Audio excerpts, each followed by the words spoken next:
আসসালামু আলাইকুম বন্ধুরা, বিসমিল্লাহ এগ্রোতে সবাইকে স্বাগতম। আজকে দেখাবো নারিকেল গাছের পরিচর্যা এবং কি কি সার দিলে নারিকেল গাছের দ্বিগুণ ফলন হয়।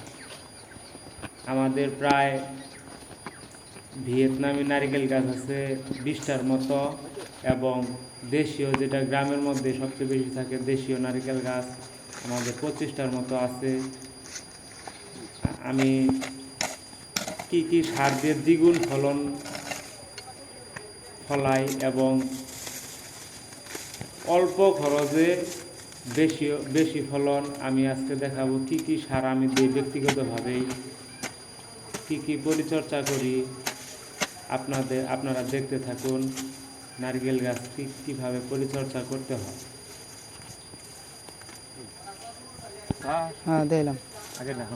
আমার ভিডিওটি যদি ভালো লাগে অবশ্যই লাইক কমেন্ট শেয়ার করবেন এবং সাবস্ক্রাইব করে যাবেন।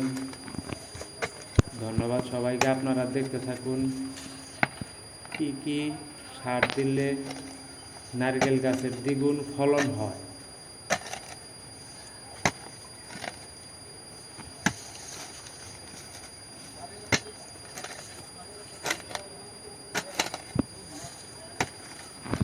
আমি এইভাবেই রিংয়ের মতো করে চারপাশে খুঁড়তাছি, কারণ আরেক পাশে পুকুর ঘাট, তো তাই মানে 1/3 খুঁড়া লাগতেছে। আরেক পাশে বাদ গাছ আছে, ওই পাশে পুকুর ঘাটের জন্য খুঁড়তে পারবো না, তাই 1/3 খুঁড়ব।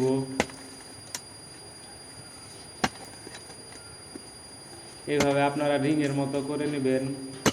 এতে যে কোনো সার বা জৈব সার যেগুলাই দিবেন সেগুলাই থাকবেই, গর্ত করে দিলে পরে থাকবে। শিকড়টাও মানে নারকেল গাছের প্রায় 2 থেকে 2.5 ফিট দূরে খুঁড়তে হবে, তা না হইলে গুড়ায় খুঁড়লে পরে হয়তো বা গাছে ক্ষতি হতে পারে। তাই 2 থেকে 2.5 ফিট দূরে আপনারা এইভাবে রিংয়ের মতো করে নেবেন, তা না হলে দেখা যাবে যে গাছের ক্ষতি হতে পারে। তাই 2 থেকে 2.5 ফিট দূরত্বে করবেন। দেখুন জৈব সার পটাশ আছে,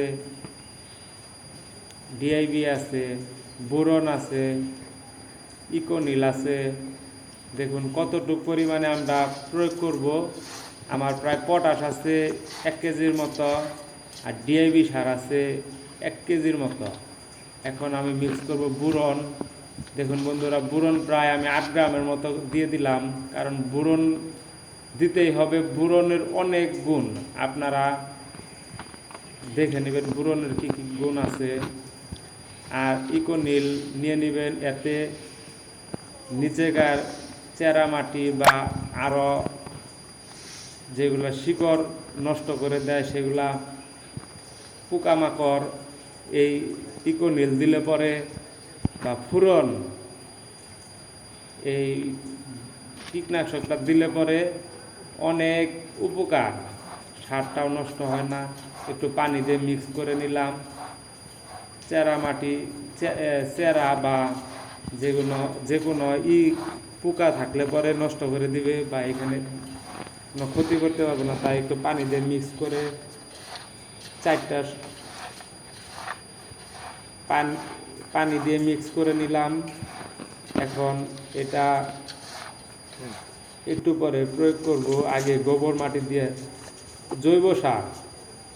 জৈব সারের কোনো বিকল্প নাই, তাই আমি সারগুলা খুবই কম দেই, তাই আমার ফলনটা একটু বেশি হয় ইনশাল্লাহ।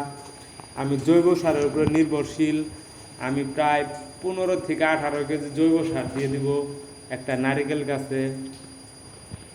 আমি সারের পরিমাণ একটু কমই দেই, কারণ জৈব সার এটাতে অনেক উপকার। আপনারাও পারলে সারের পরিমাণটা একটু কমাইয়া জৈব সারের প্রতি একটু আগ্রহ হবেন, এতে আপনার ফলনটা বেশি হবে, গাছেও কোনো ক্ষতি হবে না ইনশাল্লাহ। দেখুন বন্ধুরা, রিংয়ের মতো করে যেভাবে রাখছিলাম এগুলো আবার গর্তের ভিতরে দিয়ে দিলাম, রিংয়ের মধ্যে ওইভাবে দিয়ে দিলাম। আপনারাও ঠিক এইভাবে দিয়ে দিবেন।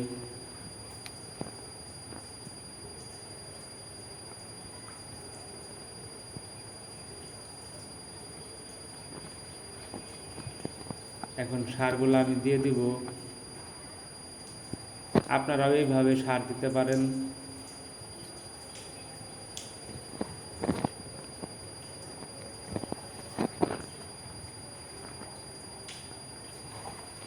এতে বৃষ্টি আইলেও নষ্ট হবে না, কারণ নিচেই থাকবে সার। এগুলো আবার সুন্দর করে ঢেকে দিতে হবে।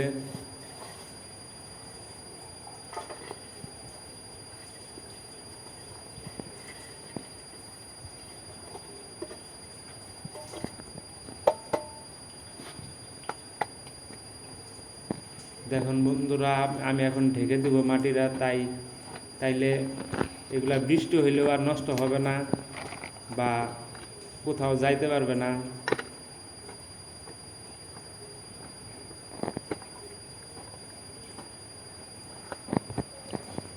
ছয় থেকে 8 ইঞ্চি নিচে গেলেও মানে রিংয়ের মতো করে যে খুঁড়বেন, সেটা 6 থেকে 8 ইঞ্চি হয়ে গেলে চলবে।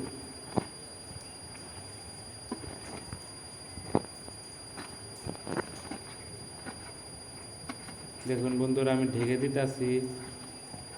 ভিডিওটি ভালো লাগলে অবশ্যই লাইক, কমেন্ট, শেয়ার করে যাবেন।